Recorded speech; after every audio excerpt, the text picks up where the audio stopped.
출애굽기 24장입니다. 24장 1절에서 8절까지 하겠습니다. 24장 1절로 8절 읽습니다. 또 모세에게 이르시되 너는 아론과 나답과 아비후와 이스라엘 장로 70명과 함께 여호와께로 올라가 멀리서 경배하고 너 모세만 여호와께 가까이 나오고 그들은 가까이 나오지 말며 백성은 너와 함께 올라오지 말지니라. 모세가 와서 여호와의 모든 말씀과 그의 모든 율례를 백성에게 전하매 그들이 한 소리로 응답하여 이르되 여호와께서 말씀하신 모든 것을 우리가 준행하리이다. 모세가 여호와의 모든 말씀을 기록하고 이른 아침에 일어나 산 아래에 제단을 쌓고 이스라엘 12지파대로 12기둥을 세우고 이스라엘 자손의 청년들을 보내어 여호와께 소로 번제와 화목제를 드리게 하고 모세가 피를 가지고 가는 여러 양통에 담고 가는 제단에 뿌리고 언약서를 가져다가 백성에게 낭독하여 듣게 하니 그들이 이르되 여호와의 모든 말씀을 우리가 준행하리이다. 모세가 그 피를 가지고 백성에게 뿌리며 이르되 이는 여호와께서 이 모든 말씀에 대하여 세우신 언약의 피니라. 아멘. 피로 세우신 언약. 하나님께서 그 백성들이 지켜야 될 율법의 말씀을 모세에게 주셨습니다.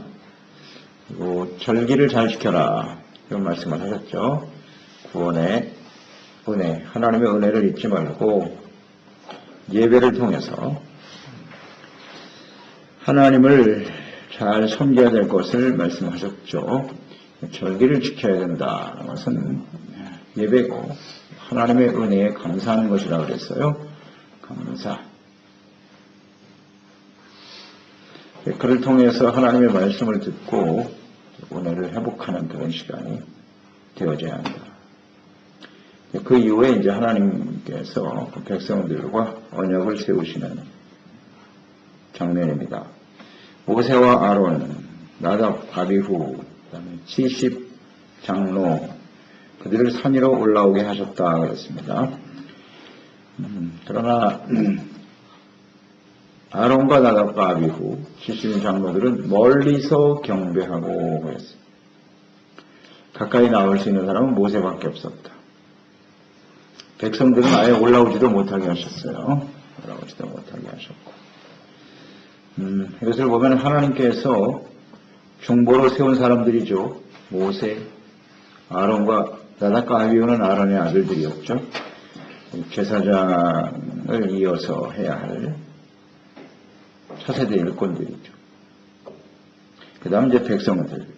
하나님과 백성들 사이에 이 단계가 있단 말이에요. 모세가 있고 아론과 장로들이 있고 그 다음 백성들이 있고.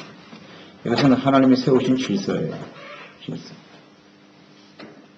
장차 이스라엘을 하나님께서 이와 같은 방법으로 이끌어 가시겠다는 겁니다.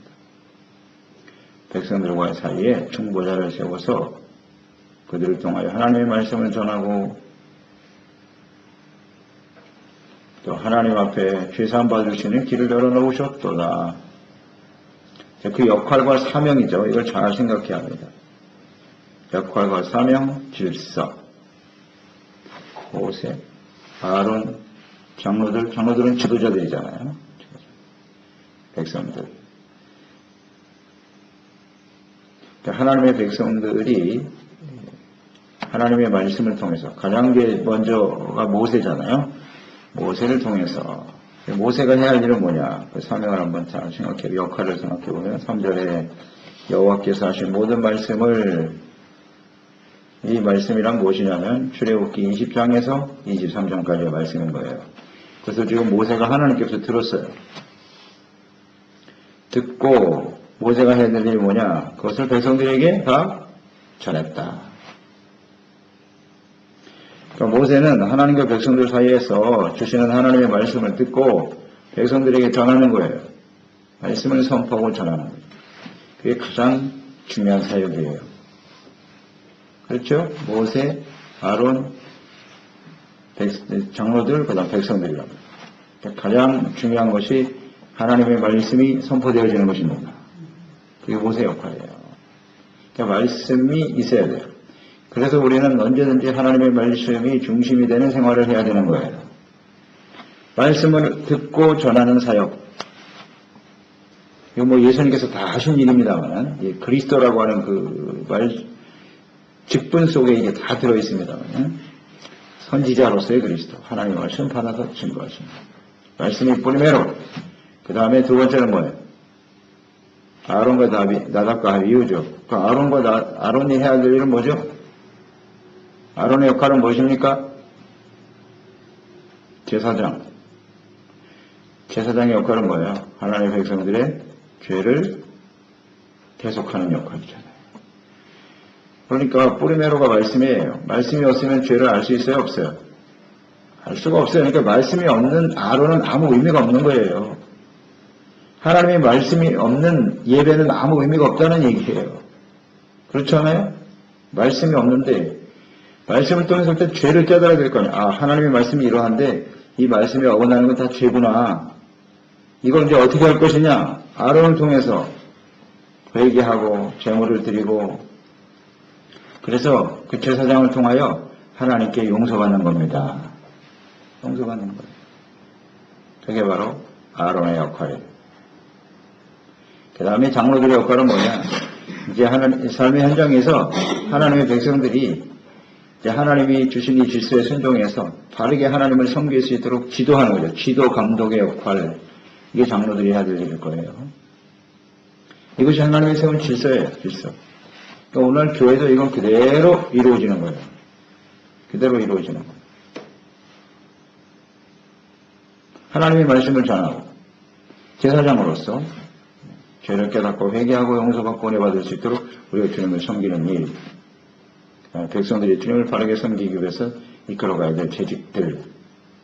이 질서와 역할을 아시겠습니까? 가장 중요한 건 말씀이에요. 말씀이 선포되지 않으면 그 나머지는 아무 의미가 없다는 것 잘 생각하고요. 그래서 우리가 하나님의 백성이니까 하나님의 백성 입장에서 보면 하나님의 말씀이 언제나 우선되어야 된다는 생각을 해야 되고요. 오늘날 이 모든 것이 예수님을 통해서 다 이루어졌죠. 예수님을 통해서 말씀을 듣고 예수님을 통해서 용서받고 주님을 믿고 의지하고 따르는 삶. 이것이 또한 오늘 우리 교회와 우리들이 세상에 있는 사람들에게 대한 우리의 역할이고 사명이라는 것을 생각해야 하겠습니다.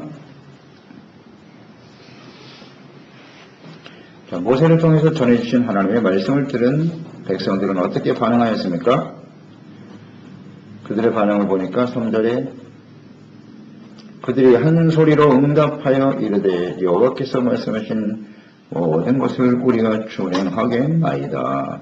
한 목소리 준행하겠다고 선포했습니다. 하나님께서 친히 임재하셨잖아요. 시내의 산에서 임하신 걸 눈으로 보았고 하나님의 음성을 들었잖아요. 8절에와 같이 들린 하나님의 음성을 들었고 그 하나님께서 모세에게 하신 말씀이니까 이 말씀은 틀림없이 하나님의 말씀이다. 하나님의 말씀에 대한 반응은 이렇게 아멘, 순종, 한 목소리. 이 일을 제기한 사람이 없습니다. 모두 다 하나님의 말씀을 듣고 우리가 그렇게 순종하겠습니다. 이것은 뭐 강요된 게 아니죠. 강요된 게 아니에요. 하나님의 말씀이 선포됐을 때 그들은 자발적 순종이에요. 당연히 우리가 하나님의 말씀에 순종해야죠. 고백하게 되는 거죠. 이 일을 제기할 수 없어요. 한 목소리로 그랬어요. 자, 이것이 바로 하나님의 말씀을 대하는 우리들의 태도여야 하는 것이에요. 우리의 태도예요. 하나님이 모세를 통해서 말씀하셨지만 그 말씀은 곧 하나님의 말씀이다. 주님의 말씀을 듣는 우리의 태도는 아멘과 순종뿐입니다. 순종뿐입니다. 문제는 그것을 하나님의 말씀으로 인정하느냐 문제거든요. 인정하느냐의 문제예요. 말씀에 대한 태도가 우리의 영성이라 그랬죠. 잘 생각하세요. 하나님의 말씀을 듣는데 자꾸 마음속에서 이의가 일어나. 그게 아니고요. 자꾸 자기 생각이 일어나는 거예요. 그건 정말 하나님 앞에 심각하게 회개할 일입니다. 하나님의 말씀을 들으면 무조건 아멘이에요. 자발적 순종이잖아요. 늘 말씀을 통해서 우리가 깨닫는 바예요. 하나님은 절대 강요하시는 분이 아니에요. 그러니까 하나님의 임재를 깨달은 사람, 하나님이 임하여 계시는구나. 오늘 그 하나님이 나에게 말씀하고 계시는구나. 이게 가장 기본이에요, 기본. 우리 하나님의 백성들의 기본적인 자세예요. 그냥 사람을 통해서 주는 말씀이 아니라 하나님의 말씀이라 사실을 믿고 받아들일 때 우리는 순종의 결단을 할 수밖에 없나이다. 그냥 아멘이 저절로 나오는 거예요, 그냥. 예, 하나님 그렇게 하겠습니다. 기쁨으로 순종해야 합니다.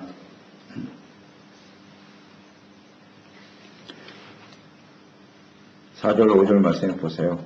모세가 여호와의 모든 말씀을 어떻게 했다고요? 기록하고 중요하네요. 왜 기록하게 하셨을까요? 왜 기록했죠? 오늘 우리가 듣게 하시려고.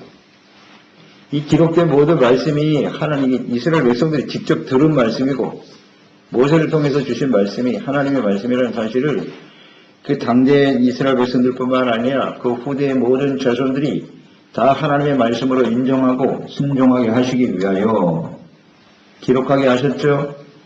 계속 나타나실 필요가 없는 거예요. 한번 탁 나타나서 임재를 한번 보여주셨고 시내산에 그리고 말씀을 하신 그 내용을 그대로 적었단 말이에요. 그러면 그 말씀은 하나님의 말씀이고 하나님의 말씀은 진리죠. 이 기록된 말씀이 지금 출애굽기인 거예요. 우리가 지금 듣고 보고 있잖아요. 따라서 오늘 이 말씀은 시내산에 임재하게 하신 하나님의 말씀입니다. 성경을 그래서 기록하게 하신 거라고요. 이게 사람들이 그냥 만들어낸 이야기가 아니에요. 하나님이 친히 하신 말씀을 그대로 기록해 놓은 게 지금까지도 우리에게 전달되고 있는 거예요. 이것이 하나님의 역사예요. 기적 아닙니까 이거? 놀라운 기적이죠. 모세가 말씀을 이때가 한 BC 한 1500년 전 될 텐데 한 3500년 전에 있었던 일이란 말이에요. 이런 그때 있었던 기록된 글이 지금도 남아있다. 이게 기적인 거예요. 이런 게 기적이죠. 왜냐하면 하나님은 이 땅에 세상을 마감하는 그날까지 하나님의 나라가 이 땅에 온전히 이루어지는 그날까지 계속해서 이 말씀을 통해서 일하시는 분이시기 때문입니다. 사람이 존재하는 한은 이 말씀은 계속 존재하게 되는 거죠. 이것이 신의 산에서 주신 하나님의 말씀의 의미입니다. 따라서 우리는 이 성경 말씀을 대할 때 우리는 하나님의 말씀으로 인정하고 아멘 해야 되는 것입니다. 지금 우리에게까지 전달되게 하셨잖아요, 하나님께서. 영원한 하나님의 말씀이시기 때문이다. 변하지 않아요, 이 하나님의 뜻은. 그래서 출애굽기, 과거에 구약시대에 있었던 말씀이니까 우리와는 상관이 없다. 그렇지 않습니다. 하나님의 말씀에 담겨진 하나님의 뜻을 잘 이해하고 깨달아야 합니다. 율법이 오늘날 필요 없다고요? 그렇지 않습니다. 그렇다면 구약 성경은 필요 없는 거예요. 그런 부지한 생각을 해서는 안 돼요. 방법의 차이가 있어요. 구원받는 방법이 예수님을 통해서 은혜로 주어진 것인 만큼 구약시대보다 신약 성도들이 훨씬 더 하나님의 말씀을 잘 지켜야 합니다. 출애굽기의 메시지잖아요. 구원받은 이후에 어떻게 살아갈 것인가. 가나안 땅, 천국에 들어가기 위해서는 우리는 어떻게 살아야 되나. 이게 출애굽기의 내용이잖아요. 민수기, 신명기의 내용이고 레위기, 민수기, 신명기 다 구원받은 하나님의 백성들은 어떻게 살아야 하노. 이게 이스라엘 백성들의 기본, 베이직이라고. 모세 오경, 이것이 기본이에요, 기본. 이것을 잘 지켜지지 않으면 하나님의 백성들은 더 이상 존립할 수가 없는 거예요. 존립할 수가 없어요. 그게 성경 이스라엘의 역사 아닙니까? 오늘 우리도 마찬가지. 예수님 통해서 구원받았을 때 훨씬 더 구약 성도들보다. 성경도 이렇게 기록하여 남기셨죠? 성문화에서 우리에게 보여주셨잖아요. 잊어버리지 말라. 이 말씀을 아주 가까이 하라고. 성령님까지 보내주셨죠? 예수님도 직접 찾아오셨죠? 이런데도 못 믿으면 이건 정말 심판이 클 것 같아요. 하나님 앞에. 알고도 지키지 않는 것은 더 많이 맞는다 그랬으니까. 신약 성도들, 신약 시대에 사는 성도들이 하나님께 불순종하게 될 때 받는 심판은 더 크리라고 봅니다. 우리들이. 그만큼 하나님의 말씀, 이 성경에 대한 우리의 태도. 하나님은 성경을 벗어나서는 이제 말씀하실 필요가 없습니다. 이 성경 자체가 완벽한 계시예요. 부족한 것이 하나도 없어요. 여기다가 자꾸 무슨 외경을 갖다가 붙이고 그럴 필요가 없어요. 더하거나 빼면 안 됩니다. 우리 성경을 보세요, 여러분. 계속 읽어서 성경 말씀을 알잖아요. 부족함이 있던가요? 완벽한 계시예요. 하나님의 뜻이 정확하게 들어있어요. 출애굽기에 나타난 하나님의 구원의 역사를 벗어나는 그 어떤 이 하나님의 뜻은 없어요. 성경을 보세요. 그 이후에 계속되는 하나님의 역사. 항상 이 하나님이 세우신 이 테두리 안에서, 이 범주 안에서 모든 일이 진행돼요.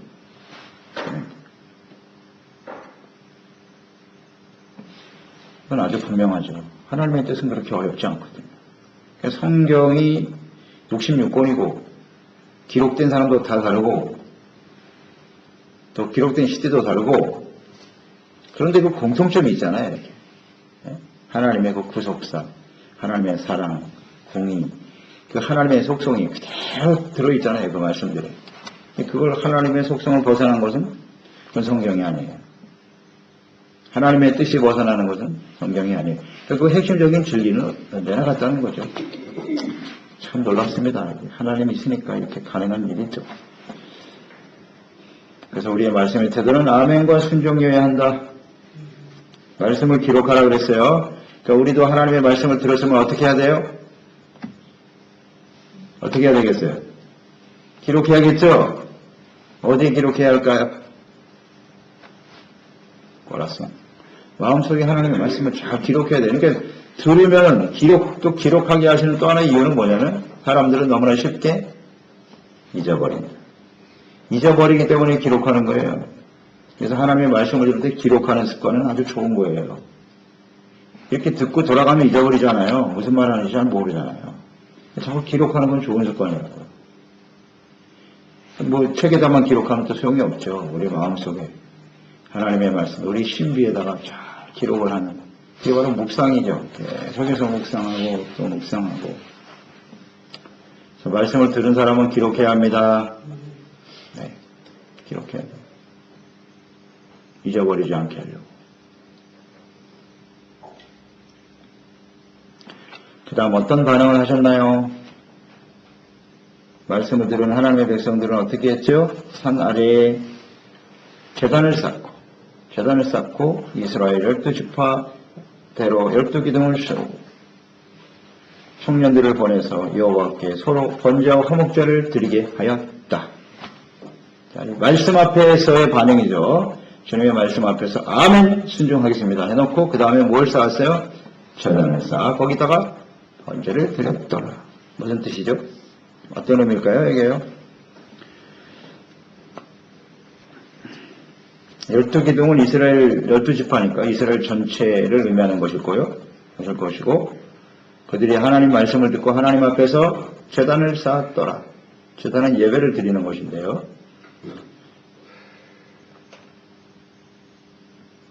자, 번제와 화목제를 드렸다 그랬어요. 번제는 어떤 의미죠? 번제는 뭐라 그랬어요? 제물의 의미를 뭐라 그랬죠? 제물을 드린다는 것은 회개. 그 다음에 번제는 헌신을 의미하는 거예요. 헌신. 자기를 완전히 쳐서 복종시켜 하나님께 드리는 거죠. 헌신은 일단 하나님의 말씀을 먼저 들어야 돼. 이게 제일 중요한 거예요. 하나님의 말씀을 듣고 지금 이 사람들이 이렇게 반응하는 거잖아요. 하나님의 말씀을 듣고 제단을 쌓고 제단을 쌓는다는 것은 예배의 의미인데 그 예배는 하나님의 임재 앞에 선 우리의 반응이라고 그랬거든요. 하나님의 임재하여 계신다. 하나님의 말씀하셨다. 그 말씀 앞에 우리가 가장 먼저 깨달아지는 것이 죄잖아요. 율법의 말씀을 지금 들었잖아요. 그걸 들으면서 뭐가 생각나는 거예요? 아이고 이거 우리가 심각한 죄인이구나. 그러니까 제단을 쌓을 수밖에 없는 거예요. 제단을 쌓아서 번제를 드려 속죄의 의미 또 회개하면서 하나님께 온전히 우리가 헌신하여 드리겠나이다. 화목제는 무슨 의미죠? 화목제는 뭐예요? 하나님 앞에 죄사함 받고 용서받아 감사로 하나님께 이렇게 화평이 이루어지는 거죠. 화목. 하나님과 화평이 되려면 뭐가 전제되어져야 한다고요? 죄사함이 없이는 절대로 하나님과 화목될 수가 없나이다. 죄를 가지고 있으면 하나님과 우리의 관계는 원수된 관계라고. 하나님의 공의의 심판 앞에 죽을 수밖에 없는 거예요. 그 화목제라는 것은 번제를 통해서 용서받고 은혜받고 그래서 감사하여 하나님과 참된 화평을 이루는 상태. 그게 바로 화목제예요. 이것이 예배의 의미란 말입니다. 예배. 구약 성경에 나타난 하나님이 세우신, 이 출애굽기에 세우신 이 말씀 속에 예배와 섬김에 대한 가장 기본적인 하나님의 뜻 잘 들어있지 않습니까? 이게 그대로 계속되는 거예요. 그러니까 오늘 우리가 예배를 드리는 것은 첫째는 예배에 가장 먼저 중요한 것이 뭐라고요? 하나님의 말씀인 거예요. 말씀이 선포되고 그 말씀 앞에 우리가 죄를 깨닫고 번제와 화목제로 회개하고 하나님께 용서받고 우리의 감사하는 마음으로 우리의 삶을 헌신하여 드리는 거예요. 그게 예배라. 그리고 하나님과 화목해서 참된 마음속에 화평을 얻고 이게 예배죠. 그러니까 예배를 잘 드리게 되면 우리 가운데 하나님과 화목하게 되어서 참된 평강이 넘치겠죠. 기쁨이 충만해지겠죠. 잘 알아야 돼요. 이 예배를 드렸는데도 여전히 근심걱정 염려가 가득하고 원망 불평이 가득하고 뭔 그렇게 불평 짜증이 많은지 그건 예배를 제대로 모르는 거예요. 예배를 드린 게 아니에요. 그거는 하나님의 말씀을 듣고 이거 내가 잘못됐구나 회개하고 용서받고 은혜와 감사가 충만하고 기쁨으로 주님을 위해서 헌신하고 아멘. 헌신이잖아요. 이것은 헌신이라고 하는 것은 하나님께 헌금 드리는 것도 헌신이고 그러니까 예배 안에는 헌금이 들어있는 거예요. 헌신. 그 다음에 헌금뿐인가? 우리의 몸과 마음을 들여 주님을 위해서 봉사하고 섬기는 거 아니에요. 아멘. 이 헌신이 하나님의 예배에 대한 우리의 반응이라고요. 그러니까 이건 하나님 앞에 온전하게 예배를 드리지 못한 사람이 말씀을 통해 자기의 잘못을 깨닫고 하나님께 온전히 회복되고 은혜받은 이런 경험이 없는 사람은 온전한 봉사를 할 수 있어요? 없어요? 할 수가 없어요. 그냥 자기를 위해서, 자기 만족을 위해서, 사람들을 위해서 그냥 하는 거지, 그건 오래 못 가죠. 그리고 절대로 하나님 앞에 영광이 되지도 않고요. 자기 자신도 기쁘지 못하고 다른 사람에게도 좋은 영향을 미치지 못하죠. 그러니까 하나님 앞에 온전한 예배를 드린 사람은 정말 기쁘고 감사한 마음으로 헌신하게 되는 거예요. 누구를 위해서가 아니라 은혜 받았으니까 하는 거죠. 은혜 받았어요. 죄직이니까 하고 아니면 안 하고 이런 게 어디 있습니까? 이건 아주 기본을 모르는 거예요. 기본을. 하나님의 은혜를 바른 예배를 드리면 이렇게 온전한 모습으로 헌신하게 되는 것입니다. 당연한 반응 아니에요. 하나님의 말씀을 들은 하나님의 백성들의 반응. 온전한 예배로 나타나는 거예요. 그 다음 6절로 8절의 내용을 보세요. 피를 가지고 하나님 앞에서 뭘 세웠어요? 언약을 세웠네요. 언약을 세웠습니다. 그러니까 언약서의 말씀을 순종할 것을 무엇으로 맹세했냐? 피로써 언약을 맺었도다. 하나님 앞에서. 피의 언약을 세웠네요. 제단에 피를 뿌리고 여호와의 모든 말씀을 우리가 준행하겠습니다. 라고 또 하나님과 백성들 사이에 피로써 언약을 맺었네요. 백성에게 그 피를 뿌리며 이르되 이는 여호와께서 이 모든 말씀에 대해 너희와 피로 세우신 언약의 피니라. 피의 언약입니다. 피의 언약을 잘 생각해 보세요. 피의 언약이란 무슨 뜻일까요? 피의 언약이란 생명을 거는 겁니다. 피는 생명이에요. 그러니까 만약에 언약을 내가 지키지 않으면 피로서 갖겠다는 겁니다. 하나님께서도 하나님의 백성들이 언약을 갚지 않으면, 진행하지 않으면 피로서 하나님의 공의의 심판, 죽음으로 갚으실 것이고 우리도 마땅히 하나님의 말씀을 지키지 않으면 죽여도 할 말이 없습니다. 그런 뜻이에요. 굉장히 두렵죠. 피의 언약이라는 의미를 잘 생각하세요. 그 언약을 파괴하고 불순종한 언약의 백성들을 위해서 하나님이 하시는 일, 피로 보응하셨고 그러니까 이 하나님이 주신 율법의 말씀 20장에서 23장까지의 이 말씀은 하나님이 주신 언약이고 우리가 그 말씀을 지켜야만 사는 겁니다. 지키지 않으면 죽는 겁니다. 생사가 걸린 문제라는 거예요. 피로 이 언약을 맺었다는 겁니다. 생사의 문제는 생사의 문제. 아주 심각하죠? 그러니까 쉽게 받아들일 수 있는 말씀이 아니에요. 하나님의 말씀은 목숨 걸고 지켜야 됩니다. 마음을 다하고 뜻을 다하고 내 목숨을 다하고 성품을 다하여 하나님을 사랑하라. 하나님을 사랑한다는 것이 곧 주님의 말씀을 순종하는 거죠. 자, 이것이 하나님의 뜻이란 말이에요. 출애굽기에 나타난 하나님의 뜻이거든요. 피로 맺은 언약. 이것을 주님께서 성취하시기 위해서 하나님의 아들 예수님, 죄 없으신 하나님의 아들이 왜 십자가에서 피 흘려 죽으셔야 하는지 아시겠죠? 죄로 말미암아 죽을 수밖에 없는 하나님의 백성들을 구원하시기 위해서 이스라엘 백성들은 이미 이 언약을 떠났어요. 예수님 당시에 보세요. 그 하나님의 백성들의 모습을 보십시오. 하나님이 보내신 그리스도 하나님의 아들을 죽이려고 그 피값을 우리에게 돌리라고 외치는 그들의 모습을 보세요. 얼마나 완악하고 그들의 죄를 뭐로 갚아야 돼요? 피로 갚아야 되거든요. 그러니까 하나님의 아들이 십자가에 피로 흘리셔야 되는 거예요.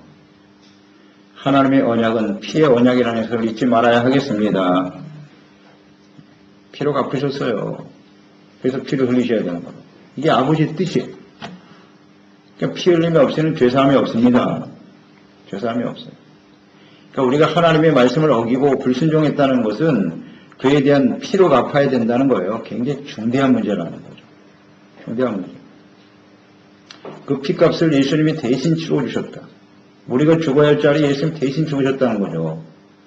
그래서 그 이후에 이제 동물의 피가 계속 흘러가는 건데요. 피를 흘려야만 이제 주님이 속죄를 하신다는 것인데 그 어린 양 예수님의 피를 값없이 받으면 안 된다는 거죠. 값없이 받으면 안 된다. 그만큼 그게 중대한 문제라는 것을 우리가 늘 생각해야 하겠습니다. 하나님과의 언약. 하나님은 언약에 신실하신 하나님이세요. 순종하면 하나님의 예비하신 축복으로 갚아주시고 불순종하면 피로 갚으시는 거예요. 그게 하나님의 공의거든요. 그러니까 공의와 사랑을 함께 가지고 계시지만 우리가 하나님과 맺은 이 피의 언약이기 때문에 여기서 우리는 벗어날 수가 없어요. 언약의 백성이 됐다는 것은 순종하면 하나님 앞에 어마어마한 다스림을 받는 은혜와 축복을 누리는 보장이 되지만 만약에 불순종할 때는 심각한 결과를 초래하게 된다는 거죠. 생사의 문제란 말이에요. 그러니까 이 문제를 어떻게 보면 굉장히 중요한 순간이거든요. 언약의 백성이 되고 내가 하나님의 자녀가 된다는 것. 그런데 이것을 내가 임의로 선택할 수 있는 문제가 사실은 아니라는 거예요. 주님의 말씀을 이렇게 들었을 때 이 백성들이 지금 이 말씀을 듣고 있죠. 이 말씀을 아무에게나 이 언약을 아무에게나 하시는 게 아니에요. 누구에게? 지금 누구에게 하고 계신 언약이에요? 구원받은 백성들. 그러니까 이게 중요하단 말이에요. 애굽에서 죽을 수밖에 없지요. 종으로 살다 죽을 수밖에 없는 사람들을 놀라운 기적과 능력으로 하나님의 구원에 내신 그들에게 언약을 세우시는 거예요. 하나님이 너무 무리하신 언약을 맺는 것입니까? 강제하고 목숨을 걸 수밖에 없는 중대한 언약인데 이것을 하나님의 힘으로 지금 강압적으로 하게 하시는 거냐고요. 그렇지 않잖아요. 하나님 앞에 엄청난 은혜를 받은 사람들에게 주시는 말씀이라고요. 그러니까 이것을 단순하게 봐서 힘이 있는 예를 들어서 무슨 조폭, 힘을 가진 사람이 너 이거 안 지키면 내 장기라도 내놔. 이런 식의 계약하고는 질적으로 다르다는 거예요. 억지로 할 수 없이 강요시키는 게 아니고 엄청난 구원의 은혜를 받은 사람들에게 주시는 사랑의 언약이 아니겠습니까? 아멘. 생사를 거는 언약이란 말이에요. 이거 우리가 잘못하면 이거 하나님 왜 우리에게 강제하십니까? 두려워서 못하겠습니다. 그런 생각을 가진 사람은 이 구원의 은혜를 경험하지 못한 사람이에요. 하나님의 언약이 너무 심하다. 이렇게 생각되는 사람들은 구원의 은혜를 모르는 사람이라고요. 그러니까 우리는 예수 그리스도로 말미암아 엄청난 하나님의 사랑과 은혜를 받은 사람들이잖아요. 그러니까 당연히 그 말씀에 순종해야만 합니다. 순종해야만 하는 거예요. 이런 좀 생각을 해야 될 것 같아요. 신명기 8장 1절에 보면 내가 오늘 명하는 모든 명령을 너희는 지켜 행하라. 이 너희가 중요하거든요. 너희가 누구냔 말이에요. 하나님의 놀라운 은혜로 구원받은 사람들 아니겠어요? 그리하면 너희가 살고예요. 그리하지 않으면 어떻게 되는 거예요? 죽는 거죠. 너희가 번성하고 살고 번성하는 일이다. 맹세하신 땅에 들어가서 그것을 차지하리라. 아멘. 살고 번성하는 일이에요. 죽고 사는 문제라고 얘기해요. 구원받은 하나님의 백성이라면 당연히 해야 되는 거 아니에요? 너무나 당연한 일이에요. 오늘 이들 보세요. 하나님의 말씀을 대하는 이스라엘 백성들의 태도. 자발적 순종이었어요. 예, 아멘. 당연히 주님 하신 말씀 다 듣겠습니다. 피로, 예, 언약 세웁니다. 하나님. 마땅한 태도죠. 하나님의 구원의 은혜, 또 이 언약에 담겨진 하나님에 대해서 우리가 잘 이해하고 주님을 바르게 섬기고 순종하는 종들이 되어야 하겠습니다. 기도하겠습니다. 하나님 아버지, 늘 주님의 말씀을 듣습니다. 하나님께서 하나님의 백성들에게 칠히 말씀하셨고요. 하나님이 임재하시는 말씀을 들었던 백성들은 당연히 아멘으로 순종하는 것이 마땅하지요. 주님의 말씀을 들은 태도, 예, 당연히 하나님께 제단을 쌓고 번제와 화목제를 드리면서 죄를 회개하고 용서받고 은혜받고 하나님의 은혜에 감사하고 하나님과 화목된 삶으로 참된 예배자로의 변화가 일어나게 되는 것이고요. 하나님과 백성들 사이에 주신 말씀은 언약입니다. 피로써 맺은 언약이라는 사실을 잊지 말고 정말 우리가 마음을 다하고 정말 목숨을 다해서 주님의 말씀을 지켜야 하는구나 하는 것을 생각합니다. 이 하나님의 말씀에 의하면 이 언약이 하나님의 불순종하는 저희들의 모습 보면 벌써 죽어 마땅한 인생들인데 하나님께서 지금까지도 은혜와 자비를 베풀어 주고 계심을 진심으로 감사드리며 하나님 앞에 온전한 순종으로 주님을 섬길 수 있도록 주의 성령님께서 늘 깨워주시고 인도하여 주시옵소서. 예수님의 이름으로 기도드려옵나이다.